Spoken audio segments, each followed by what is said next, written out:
হলা আমার পরিচয় দিলাই। আগে হয়তো 12 বছর শুনছেন বরুলেন হাফিজিয়া মাদ্রাসা, আর এখন হয়তো ওখানে লেখা ইমাম কেরালা মেডিসিটি ওলা না জি।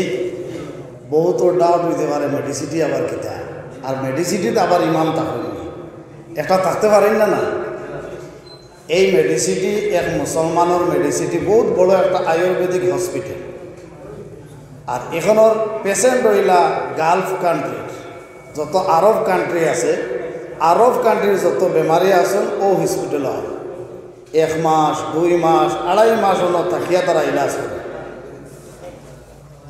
ও মসজিদের ভিতরে হসপিটালের মালিকে মসজিদ বানাইছে।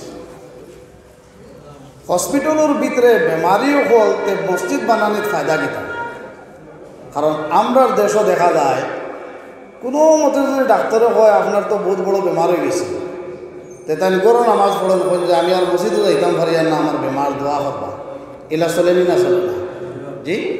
সামান্য এক বেমার হয়ে গেলে আমরা রোজাও ছাড়ি দিই, ছাড়ি না ছাড়ি না। সামান্য যদি ডাক্তারে খালি সার্টিফিকেট দিলায় যে আপনার তো বেমার, ই বেটা আবার রোজাও রাখতো না। বেটা সার্টিফিকেট দিব যে ডাক্তারে কইছে আমার বেমার, সার্টিফিকেট আছে, এলা ভাই আছে না। তো ওখান বুঝাইতাম স্যার আরম্ভণি এক হসপিটালের ভিতরে মসজিদ কিতা লাগি, আরবি অকল ল্যাংড়া এক পাও দেখলে ভাই, এক পাও যদি দেখুন ফুলিয়া ও অত বড় বড় হয়ে গেছে, কিন্তু নামাজ মিস নাই, আদিতে পারে না নামাজ মিস নাই, বইতো পারে না নামাজ মিস নাই, হুতিতো পারে না নামাজ মিস নাই। সুবহানাল্লাহ। দোস্ত হল বুজুর্গ হল আরবির পুরা বছর আরবির লগে আসলাম, উঠা বোয়া খাওয়া দাওয়া, কিন্তু দেখলাম আমরার দেশের সামান্যতম বেমারির নামাজ শেষ, নামাজ নাই, নামাজের কোনো খবর নাই। আর তার মাঝে দেখলাম বড় বড় বেমারি জান ও যাইব অবস্থা, কলিমার তলকিন দেওয়ার লা ইলাহা ইল্লাল্লাহু মুহাম্মাদুর রাসূলুল্লাহ। মদিনা শরীফের এক আরবি 94 বছর বয়স হইল, আসরের নামাজের আগে কলিমা দেওয়ার বেটায় ইশারা দেন, তার ছেলেরে ইশারা দেন, বেটাওয়ালা হুতন কমরের তোল সারা ফসা ও অবস্থাত ইশারা দেন, তয়ম্মুম করিয়া মৌতর 10 মিনিট আগেও আসরের নামাজ আদায় করছে। আমরা খে জন্নতি খে জাহান্নমী ভাই কেউ কইতাম পারব মাতিবা তোলা, কিন্তু জন্নতি মানুষের কিছু আলামত আছে, আলামত দেখলে বোঝা যায় এই মানুষ জন্নতি হইব। সুবহানাল্লাহ। আর আলামত দেখলেও বোঝা যায় যে এই মানুষ জাহান্নামী। বোঝা যায়নি না? বোঝা যায় না।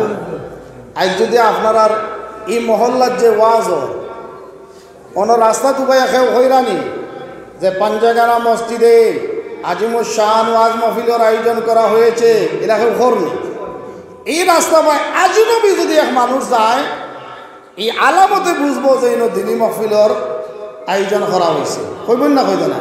ঠিক তেমনি ভাবে আমি আপনার ধরে জিকাইতাম চাইমু, আমরা এই দুনিয়ায় চিরজিন্দিগি তাকবো না ভাই, ইতা কিতাম তাকতাম নাই না, একদিন যাওয়া লাগবো।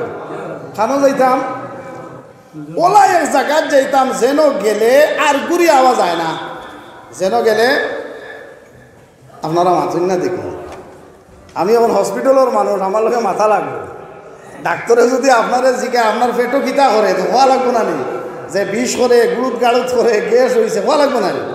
মনে করবা যে আমরা আল্লাহ এক রুহানি ডাক্তার বানাইছে, মেডিসিন বিভাগের না হইলেও রুহানি ডাক্তার আমরা বানাইছে। আপনারা এই ভাই তবলিগ জমাতর খাম চলে জি, জমাতর আমির সাহেব যখন বয়ান করেন আমরা ওলা বই নি শুনছি, ওলা বই নি কিলা বই।